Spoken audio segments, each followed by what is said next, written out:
નમસ્તે ગુજરાત. આપણામાંથી બધા લોકો સાથે આવું ક્યારેક ને ક્યારેક તો બન્યું જ હશે કે વીકેન્ડમાં આપણે સારી એવી ઊંઘ ખેંચી લીધી હોય અથવા તો જે દિવસે રાતે સુવામાં લેટ થઈ ગયું હોય અને બીજે દિવસે આપણે આમ સફાળા થઈને જાગીએ, કારણ કે આપણે અલાર્મ તો મૂક્યું હોય, અલાર્મ બિચારું વાગે ખરા, પરંતુ પછી ત્યારે માઇન્ડ યાદ દેવડા કે તું તો રાતે લેટ સૂતો તો હજી 5 મિનિટ સુઈ જા, એટલે આપણે હું સ્નૂઝ ઓફ કર્યા જ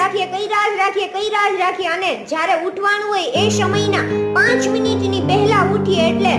સફાળા થઈને જાગી અને આખું ઘર તો માથે લઈએ અને દે ધનાધન નાયા વગર પણ નીકળી જાય. પછી ઓફિસની અડધી વસ્તુ ઘરે ને ઘરે ભૂલી જાય, એટલે રસ્તામાં પછી ટ્રાફિક નડે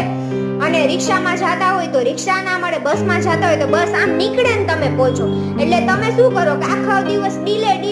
જ કર્યા રાખો અને એનર્જી ડીલેની પાસ થતી હોય એટલે બધા ટાસ્ક પણ તમારા એ દિવસે ડીલે જ થાય અને તમારો દિવસ છે એ આખો